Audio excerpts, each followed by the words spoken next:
여러분 안녕하십니까? 판사 출신으로 6선 국회의원을 지낸 이인재 한반도 통일연구원 이사장이 한국 사회의 여러 핵심적인 현안들에 대해서 날카로운 지적을 잇따라 하고 나섰습니다. 이인재 전 의원은 충남 논산 출신으로 경복고등학교와 서울대 법대를 졸업했습니다.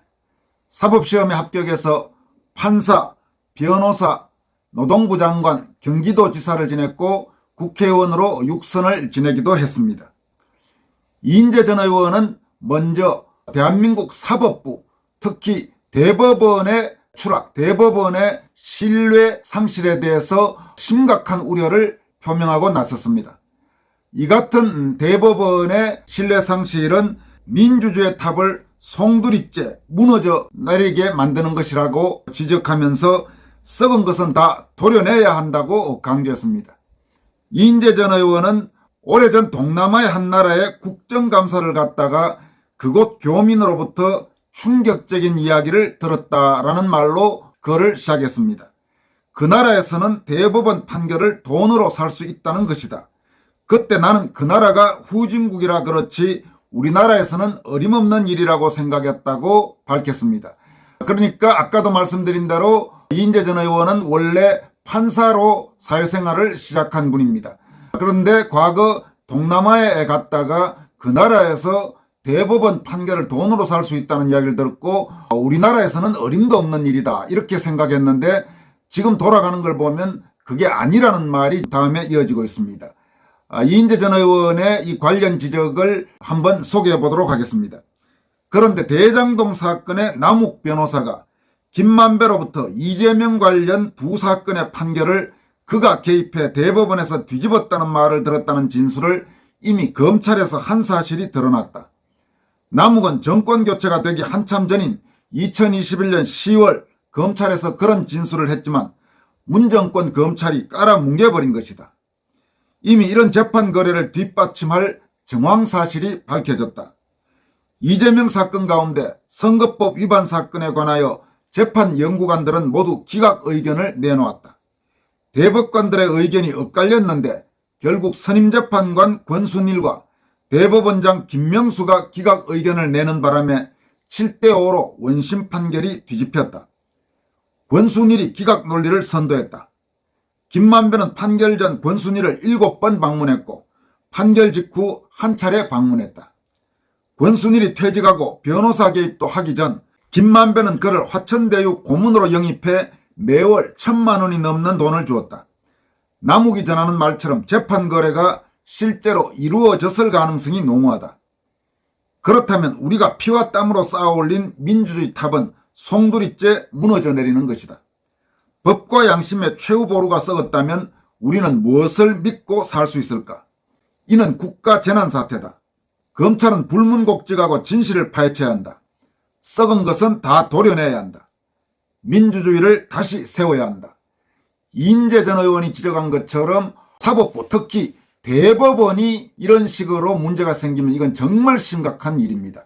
사회 각 부분 중요하지 않은 부분이 없지만 그중에 가장 중요한 한 부분을 이야기한다면 사법부라고 생각합니다. 왜냐하면 마지막에 최종적으로 판단하고 결정을 내리는 곳이기 때문입니다. 죄가 있는지 없는지를 결정하는 것부터 죄가 있다면 어느 정도의 형량을 결정할지 이런 부분까지 모든 게 마지막에 대법원에서 결정나는데 그 사법부가 썩어버린다면 이건 여간 큰 문제가 아니죠.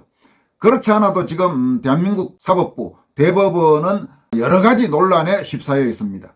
4.15 총선 선거부정 의혹과 관련된 선거 무효 소송 과정에서도 대법원에 대해서 많은 의문이 제기됐습니다.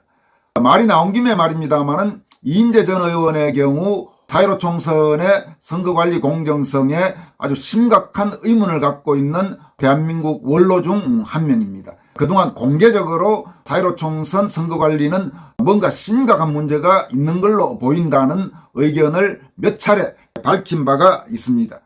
이인재 의원의 지적대로 대한민국 사법부, 대법원에 여러 가지 썩은 부분이 있다면 이 부분은 이런저런 고려를 일절할 필요가 없이 철저히 도려내야 됩니다. 문제가 있는 부분들은. 이 글에도 지금 나오는 권순일이 누구입니까?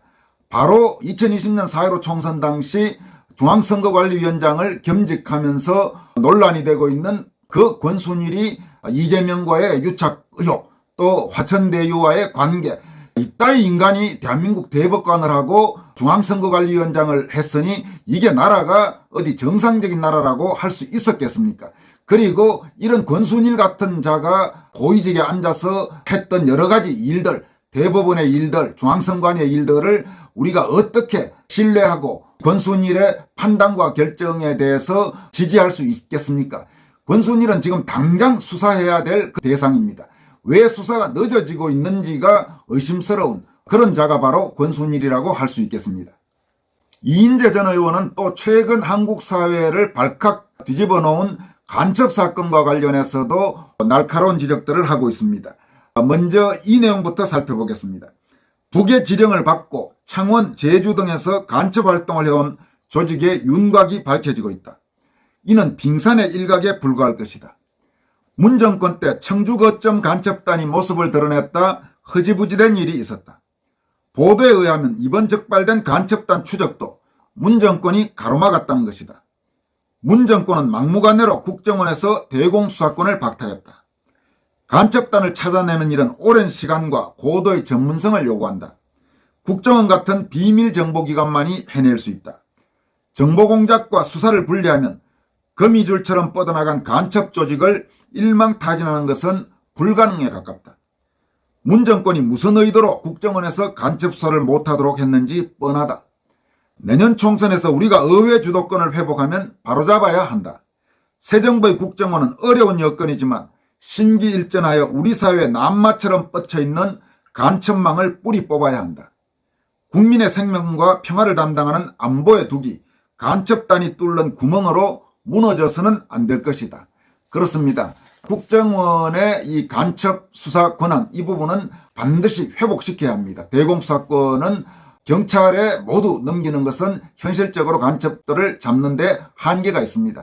따라서 반드시 국정원에서 다시 대공수사권을 가져갈 수 있도록 그렇게 해야 할 것입니다. 이와 관련해 이인재 전 의원은 다음과 같은 지적도 했습니다. 국정원이 민노총 등에 대한 압수수색을 단행했다. 저항이 있었지만 예상보다 격렬하지 않았다. 그동안 국가보안법이 살아있는지 죽어있는지 혼란스러웠다. 문 정권 5년 동안 청와대가 북의 앞잡이 노릇을 하는 행태가 계속되었다.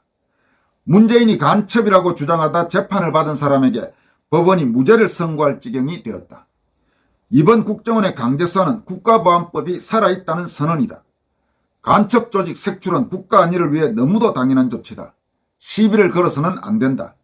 간첩이 활개치는 나라는 없다. 미국에도 국가보안법 내셔널 시큐리티 액트가 시퍼렇게 살아있다. 위반하면 중벌을 피할 수 없다. 독일 통일 후 10년이 지났을 때 베를린을 방문한 일이 있다. 독일 검찰이 베를린대 경제학 교수를 간첩 혐의로 구속한 뉴스가 헤드라인을 장식했다. 그는 분단 시절 동독 비밀경찰에 포섭되어 간첩 활동을 했고 뒤늦게 발각된 것이다. 간첩 행위는 국가에 대한 반역으로 독일에서는 시효도 없다. 이 부분 다시 한번 강조합니다. 간첩 행위는 국가에 대한 반역으로 독일에서는 시효도 없다. 국정원과 검찰은 대한민국에 뻗어있는 간첩망을 남김없이 분쇄해야 한다. 성역은 없다.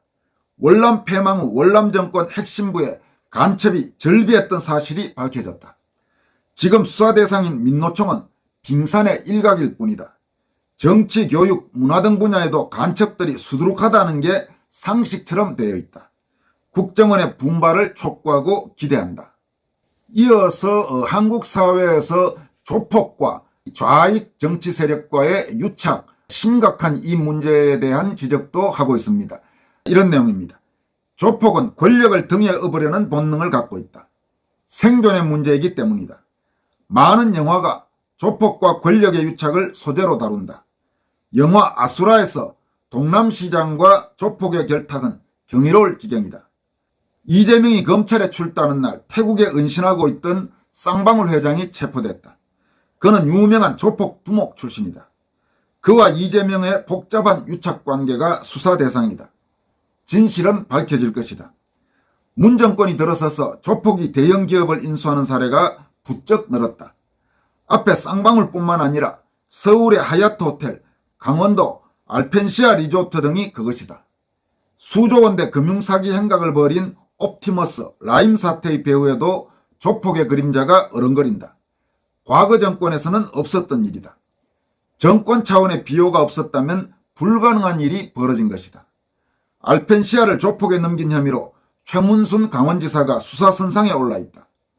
조폭이 생존을 위해 권력을 부패시키는 차원을 넘어 조폭과 권력이 손을 잡고 경제를 교란하는 황당한 사태가 문 정권 하에서 벌어진 것이다. 윤 정권은 이를 바로잡아야 한다. 조폭의 앞잡이 노릇을 한 정치권 인물들을 낱낱이 파헤쳐 처단해야 한다.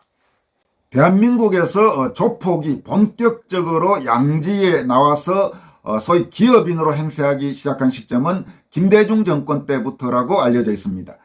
그 이전 김영삼 정권 때까지는 조폭들이 권력과 일부 유착을 하더라도 음지에서 행동하거나 혹은 정치 깡패식으로 전당대회에 동원되는 그런 수준이었는데, 김대중 정권 이후에 본격적으로 소위 기업을 인수한다든지 기업인으로 행세하면서 조폭의 시대가 열렸다고 해도 과언이 아닌 상황이 돼버렸습니다. 점점 그런 일들이 좌익 정권 몇 차례 거치면서 심각해져 가서 문재인 정권에는 방금 이인재 전 의원이 지적한 이런 일들이 벌어진 것입니다.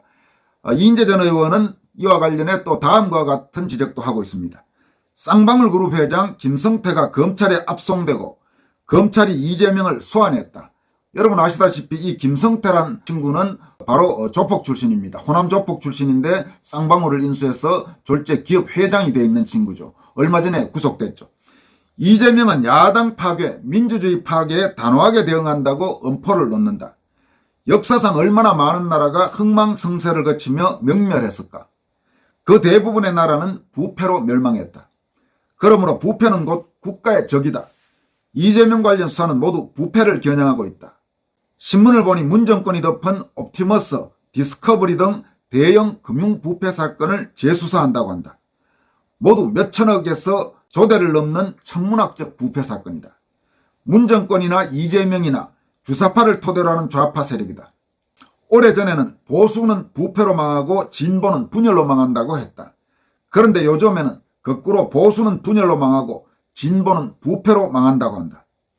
이 땅의 좌파 세력은 모두 진보의 탈을 쓰고 있다. 그 세력들이 부패로 망하는 것까지는 그렇다 하자. 그러나 그 부패로 이 나라가 망하게 둘 수는 없는 일이다. 이 정부의 검찰은 나라를 구한다는 사명감으로 부패 척결에 나서야 한다. 거기에 성역은 없다. 세계에서 가장 강성했던 공산당 국가는 소련이었다. 그 소련은 부패로 무너졌다. 좌파가 부패와 친하다는 것이 하나도 이상할 게 없다. 부패를 척결하면 낡은 좌파 세력도 소멸의 운명을 맞을 것이다. 여러분 그렇습니다. 이 한국적 좌파와 폭력 조직의 유착에 따른 엄청난 천문학적 규모의 부패 사건들은 철저히 재수사해서 관련되는 자들은 하나도 없이 척결해야 할 것입니다. 이인재 전 의원이 밝힌 이런 내용들은 다 모두 우리 가슴에 공감이 되는 그 내용들입니다. 오늘 여기까지 하겠습니다. 여러분 고맙습니다.